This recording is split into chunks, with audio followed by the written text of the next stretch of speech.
घरोघरी मातीच्या चुली मालिकेच्या आजच्या भागामध्ये आपण पाहणार आहोत प्रेक्षकांनो। इथे आता जो मास्कमॅन आहे त्या मास्कमॅनने इकडे जानकी ऋषिकेशला म्हणजे रणदिवे ऐश्वर्या यांना सगळ्यांना चकवा दिलेला असतो। खरं तर इथे दुसराच मास्कमॅन उभा राहिलेला असतो आणि त्यामुळेच आता खूप मोठा धमाका इथे होणार असतो। खरं पाहायला गेलं तर आता ऋषिकेश म्हणत असतो सौमित्र इथे आहे, मग मास्कमॅन कुठे आहे असा प्रश्न त्यांना पडलेला असतो आणि तेव्हा हा तो मास्कमॅन इथेच कुठेतरी असू शकतो, चला पटकन इथून आपण बाहेर पडूया। तेव्हा लगेचच ही लोक बाहेर पडायला लागलेले असतात। आता बाहेर पडत असताना मास्कमॅन येतो आणि मास्कमॅन यांचा पाठलाग करतो। खरं तर ऋषिकेशमध्ये आणि त्या मास्कमॅन मध्ये खूपच मोठी झटापट इथे होत असते। ही खूप मोठी झटापट होत असताना आता जी ऋषिकेशकडे बंदूक असते ती बंदूक तो धरतो आणि ती बंदूक धरल्यानंतर लगेचच त्या मास्कमॅनच्या डोक्यावरती ती बंदूक ताणून धरलेली असते।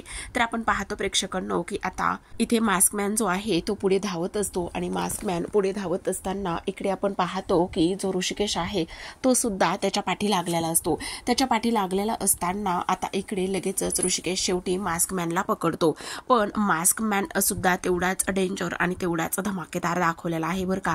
खरं तर हा रिअल मास्कमॅन नाहीचे प्रेक्षकांनो, हे मी तुम्हाला सांगितलंय आणि ते अगदीच बरोबर आहे बरं का।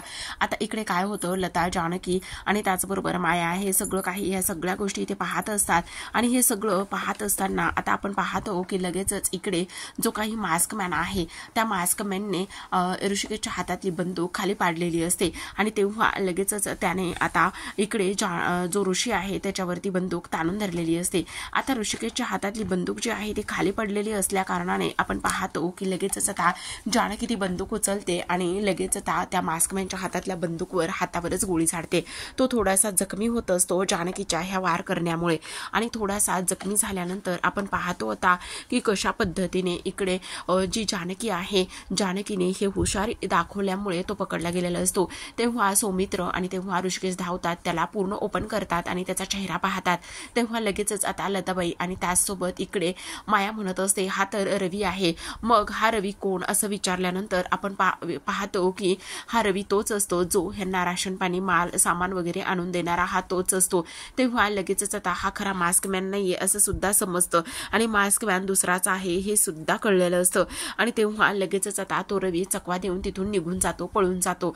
आता मास्कमॅन तर ह्यांच्या हाती गावलेला नसतो आणि तेव्हा लगेच आता जानकी आणि माया इथे लताबाईंना घेऊन आलेले असतात। तेव्हा इकडे ऋषिकेश म्हणत असतो जानकी तू बरी तर आहेस ना, तुम्हाला काही झालं तर नाही ना? तेव्हा हे सगळ्या म्हणत असतात हो हे सगळं काही ठीक आहे। तर आता आपण पाहतो की जी ऐश्वर्या आहे ती झाडाच्या अडूनच हे सगळं काही पाहत असते।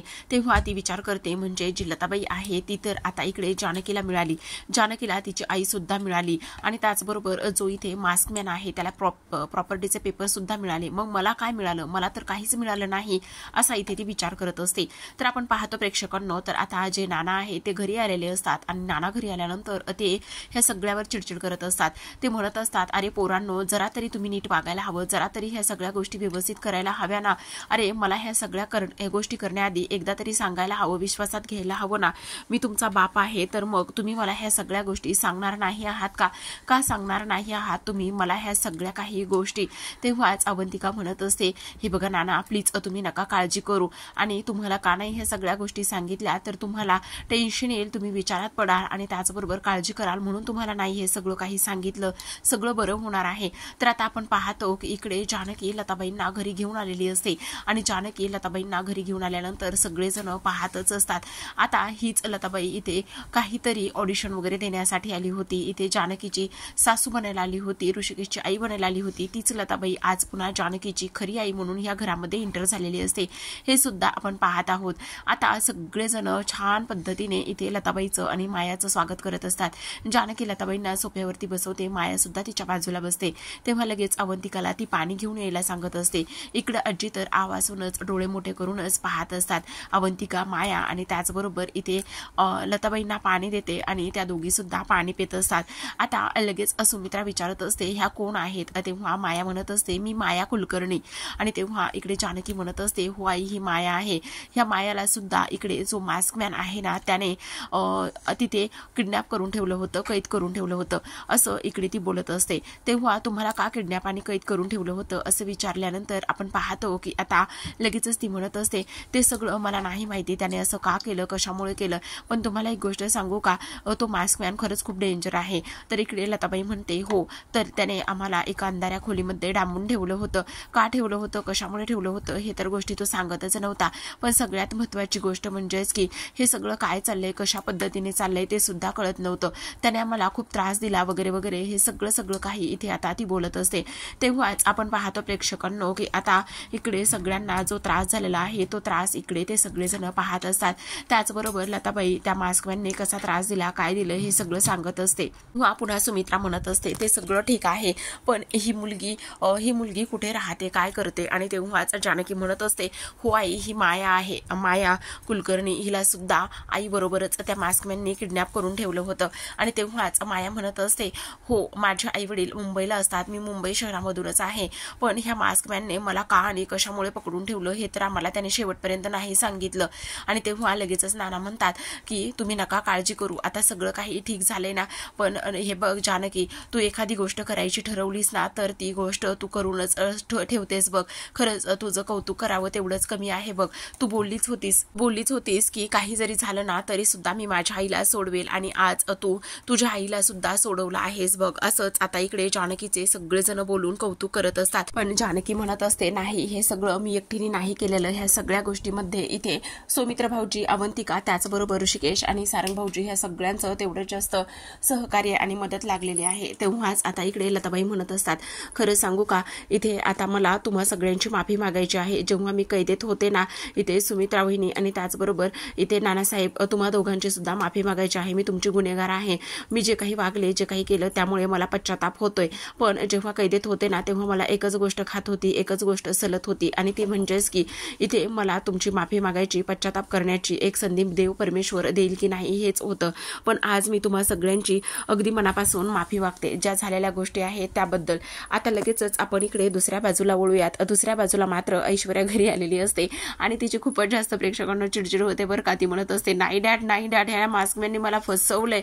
हा मास्कमॅन धूर्त आणि लबाड निघालेला आहे. तुम्हाला सांगू डॅड, त्याने असं मला सांगितलं की त्याच्याकडे लताबाई नाहीच आहे म्हणून. त्याने फक्त सांगितलं की नाही, मी फक्त असं दाखवणार आहे की माझ्याकडे लताई आहे म्हणून. आणि तेव्हा इकडे आता ह्या सगळ्या गोष्टी अशा झाल्यानंतर इकडे लगेच सयाजी काका म्हणत असतात अगं ऐश्वर्या जरा शांत हो, काय झाले ते तरी नीट सांग. पण डॅडा तुम्हाला सांगू, प्रॉपर्टीचे पेपर सुद्धा जानकीने त्याला दिलेले आहेत आणि प्रॉपर्टीचे पेपर त्याला मिळालेत. आणि प्रॉपर्टीचे पेपर त्याला मिळाल्यानंतर सगळ्यात महत्त्वाची गोष्ट म्हणजे एक झाली, आणि ती म्हणजेच की आता तर इकडे ऐश्वर्या सगळ्या गोष्टी व्यवस्थित समजावून सांगण्याचं सयाजीला काम करत असते. ती म्हणत असते त्या लोकांनी इकडे लताबाईंना सुद्धा वाचवलं. जानकी लताबाईंना घरी घेऊन गेली. लताबाई आता जानकी सोबत आहेत. आणि सगळ्यात महत्त्वाचं गोष्ट म्हणजेच की त्या मास्कमॅनने मला फसवलंय. त्या मास्कमॅनने मला धोका दिलेला आहे डॅडा. मी अजिबात त्या मास्कमॅनला सोडणार नाही. काही जरी झालं ना तरी सुद्धा त्या मास्कमॅनला मी चांगलाच धडा शिकवणार आहे. आता माझ्या हातून प्रॉपर्टीचे पेपर सुद्धा गेले आणि प्रॉपर्टीचे पेपर जाऊन आता सगळ्यात महत्त्वाची गोष्ट म्हणजेच की माझ्याकडे काहीच नाही राहिलं, असं सुद्धा आता इकडे ऐश्वर्या इकडे बोलत असते. तर आता आपण इकडे पाहतो प्रेक्षकांनो की सुमित्रा म्हणत असते ताई कशाला एवढा विचार करताय. हे बघा झाल्या गेल्या गोष्टी गंगेला मिळाल्या, नका एवढा विचार करू. आणि हे बघा त्यावेळेला तुमचं एकटीचंच काही चुकलेलं नव्हतं, आमच्या सुद्धा काही चुका झालेल्या आहेत आणि तेच धरून आता बसू नका. हे बघा मस्त आता तुम्हाला तुमची लेक मिळालेली आहे, छान आनंद साजरा करा, एन्जॉय करा. नका त्या गोष्टी इथे उकरून काढू, उगाचच काहीही फरक पडणार नाही. तेव्हा लगेचच आता इकडे माया म्हणत असते हो तुम्ही नका काळजी करू. पण ह्या माया कुलकर्णी आहेत. तेव्हा नाना म्हणतात पण तुम्ही कुठे राहता, काय करता. तेव्हा लगेचच आता इकडे ती म्हणत असते हो मी ना मुंबईमध्ये माझ्या आईवडिलांबरोबरच राहते आणि त्या नराधमांनी मला सुद्धा किडनॅप करून ठेवलं होतं. तेव्हा जानकी तिला विचारत असते पण मला एक गोष्ट सांग माया, तू त्याला विचारलं नाहीस का की त्यानं तुला का आणि कशामुळे किडनॅप केलंय म्हणून. तेव्हा लगेचच आता ती म्हणत असते मी त्याला खूपदा विचारण्याचा प्रयत्न केला पण त्याने मला कुठल्याच गोष्टी आणि काहीच सांगितलं नाही, असं सुद्धा इकडे आता तो बोलत असतो. तेव्हाच आपण पाहतो प्रेक्षकांनो की इकडे लगेचच आता तुम्ही नका काळजी करू वगैरे वगैरे ह्या सगळ्या गोष्टी इथे आता ती बोलत असते. तेव्हाच आपण पाहतो की इकडे ती म्हणत असते मला आईबाबांना कॉल करायचा आहे आणि आईबाबांना कॉल करण्यासाठी मला प्लीज कोणाचा तरी मोबाईल वगैरे मिळेल का. तेव्हा लगेच सगळेजण मोबाईल शोधत असतात आणि इकडे लगेच सारंग पुढे येतो आणि म्हणत असतो हो चालेल ना, तुम्ही माझा सुद्धा मोबाईल घेऊ शकता. असं म्हणून आता सारंग स्वतःच्या खिशातला मोबाईल काढून इकडे मायाला कॉल करण्यासाठी देत असतो. माया लगेचच आता मोबाईल घेते आणि मोबाईल घेतल्यानंतर ती इकडे तिच्या आईबाबांना कॉल करण्यासाठी बाहेर निघून जात असते. तर आपण पाहतो की आता खरंच प्रेक्षकांनो माया फक्त योगायोगानेच रणदिवे कुटुंबामध्ये आलेली असेल का, किंवा आणखी काही वेगळी कटकारस्थानं असू शकतात. एक नवीन ऐश्वर्या म्हणूनच वादळ येऊ शकतं का बरं, किंवा हीच व्यक्ती एखादी अशी असू शकते का की पुन्हा पुढे जाऊन ऐश्वर्याला सुद्धा रणदिवे कुटुंबाचं वाईट आणि ह्या सगळ्या गोष्टी करण्यासाठी मदत करू शकते. तर पाहूयात आता पुढे काही येणाऱ्या भागामध्ये खुलासे तर होतीलच, पण इकडे मात्र आता ऐश्वर्या खूप जास्त टेन्शनमध्ये असते. ती म्हणत असते, डॅडा मी पुरती अडकले. आता उद्या ती लताबाई कोर्टामध्ये येईल आणि कोर्टामध्ये आल्यानंतर ती सांगेल की ह्या ऐश्वर्यानेच मला इथे किडनॅप केलं होतं आणि ती सरळ सरळ इथे माझं नाव घेईल, सरळ सरळ मी अडकेलच. तेव्हा लगेचच कावेरी तिथे येते आणि कावेरी तिथे म्हणत असते, ते तर होणारच आहे, कारण इथे तू ह्यांचं ऐकतेस ना, म्हणून ह्या सगळ्या गोष्टी अशाच होणार आहेत. जर तू ह्यांचं ऐकत नसतीस, जर असं झालं नसतं तर मग ह्या सगळ्या गोष्टी अशा झाल्याच नसत्या ना ऐश्वर्या. हे तर सगळं असंच होणार आहे. जोपर्यंत ह्या बापाचं ऐकत राहशील ना तोपर्यंत. तेव्हा लगेचच आता जे सयाजी आहे ते म्हणत असतात, मग कोणाचं तुमचं ऐकायला पाहिजे का? तुम्ही तर घरघुशासारखं घरामध्येच असताना ह्या सगळ्या गोष्टी तुमच्या ऐकायला पाहिजेत का, असं सुद्धा ऐश्वर्या आणि सयाजीकडे कावेरीला म्हणत असतात. तेव्हा लगेचच कावेरी म्हणत असते, पण ह्या सगळ्या गोष्टीचा तुम्ही एकदा विचार केलाय का? मी अशी का आहे, कशामुळे आहे, ह्या सगळ्या गोष्टीचा तुम्ही एकदा विचार केलाय का? नाही केला ना. तेव्हा लगेचच आता इकडे सयाजी म्हणत असतात, ऐशू बेटा तू काळजी करू नकोस, हा डॅडा तुझा जिवंत आहे, काही जरी झालं ना तरी सुद्धा मी तुला काही एक होऊ देणार नाही, असं इकडे सयाजी बोलत असतात. तर आता प्रेक्षकांनो आपण बोलूयात आपल्या इकडे लताबाईंकडे. लताबाई आता इकडे मंदिराच्या देवाऱ्याच्या समोर येऊन बसलेल्या असतात आणि देवाकडे प्रार्थना करत असतात. त्या म्हणत असतात, हे देवा परमेश्वरा, खरंच तुम्हाला एक खूप मोठी संधी दिलेली आहे.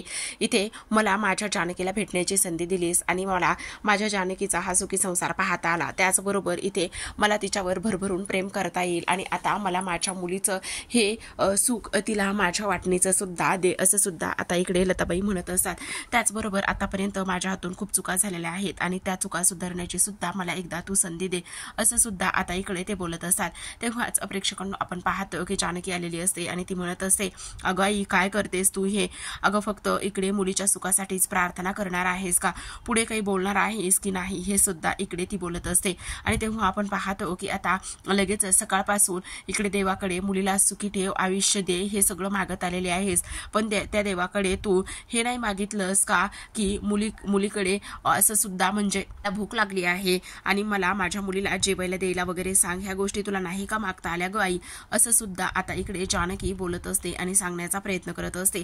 तर आता प्रेक्षकांनो आपण पाहतो की इकडे लगेचच जी काही लताबाई आहे ती म्हणत असते, नाही ग, आता मला तर माझी मुलगी मिळालेली आहे ना, त्यामुळे मी खरंच खूप जास्त आनंदी आहे आणि मला बाकी काहीही नकोय बघ, तू खुश आहेस ना, तू आनंदी आहेस ना, तर झालं मग, असंच आता इकडे ती बोलत असते. आई आता सगळ्यात महत्त्वाची गोष्ट म्हणजेच की तू मला भेटलीस आणि त्याचबरोबर हा सगळा आनंद किती महत्त्वाचा आहे हे सुद्धा तेवढंच जास्त महत्त्वाचं आहे. नाही नको काळजी करूस. आणि तेव्हा लगेचच आता इकडे लताबाई सुद्धा म्हणत असतात, हो ग जानकी, खरंच तू मला भेटलीस आणि त्याचबरोबर इथे आता मी भरून पावले बघ, ह्या सुखापेक्षा वेगळं मला आणखी काय हवंय, असं म्हणून लगेचच दोघी मिठीत असतात. तेव्हा लगेचच आता जानकी म्हणत असते, बरं ह्या माझ्या आईच्या पोटाला भूक सुद्धा लागली असेल की नाही, म्हणून मी लगेचच आता ह्या आईसाठी काहीतरी खायला बनवून आणते ना. तेव्हा लगेचच आता इथे लताबाई म्हणत असते, नाही ग जानकी बाळा, मला काही खायला वगैरे नकोय. असं म्हणतात की आता लेकीच्या घरचं इथे पाणी सुद्धा प्यायचं नसतं, म्हणून मी तर इथे अगोदर खूप काही करून गेलेली आहे, पण आता नको ग बाळा, मला कुठेही नको, मला तुझं काहीही नको, मला तुझा हा भरलेला संसार आणि हे सगळं काही पाहायचं होतं, एवढंच लताबाई म्हणत असतात. आणि तेव्हा आता लगेच सुमित्रा तिथे येते. आता सुमित्रा तिथे आल्याबरोबर ती म्हणत असते, असं कसं म्हणताय तुम्ही, आणि तुम्हाला कुठेही जायचं नाहीये, आता इथेच तुम्हाला हा लेकीचा संसार बघून आणि आनंद इथे घ्यायचा आहे ना, मग तुम्हाला कुठेही जायचं नाहीये, तुम्हाला इथेच राहायचं आहे. तेव्हा लगेचच आता इकडे लताबाई म्हणत असतात, नाही मी मुलीच्या सासरी नाही राहू शकत. तेव्हा ऋषिकेश म्हणत असतो, अजिबात नाही, इथे जसे आई आणि नाना माझे आई वडील आहेत तसंच इकडे तुम्ही सुद्धा जानकीच्या आई आहात ना, मग जानकी तुमचा एकमेव आधार आहे, त्यामुळे तुम्ही इथून कुठेही जायचं नाहीये. आणि काय गाई तसंही आता दिवाळी येत आहे. तेव्हा लगेच सुमित्रा सुद्धा म्हणत असते, हो तर ऋषिकेश, अजिबात ह्यांनी कुठेही जायचं नाही, यावर्षीची दिवाळी धमाक्यात आणि धुमधडाक्यात आपण साजरी करणारच आहोत. तेवढ्यातच ओवी धावतच आलेली असते आणि आजी म्हणत असते. तेव्हा दोघी सुद्धा आज्जा ओ अशी आवाज देत असतात. तेव्हा आता ओवी म्हणत असते, बापरे, मला तर आता 2-2 राज्या मिळालेल्या आहेत, माझी ह्या वर्षीची दिवाळी ना आता खूपच भन्नाट आणि छान होणार आहे. तेव्हा लगेचच आता इकडे मुद्दामूनच जानकी म्हणत असते, काय ग मग ए लब्बाड, तुला कुठली आजी पाहिजे आहे? तेव्हा आता ओवी विचार करत असते आणि विचार केल्यानंतर जानकी म्हणते, काय मग एवढा विचार करायचा आहे का आई आजी कोणती पाहिजे आहे हे निवडण्यासाठी? तेव्हा लगेचच आता इकडे ती म्हणत असते, एक नाही तर मला दोन्ही सुद्धा आज्या पाहिजे आहेत असं म्हणत असते.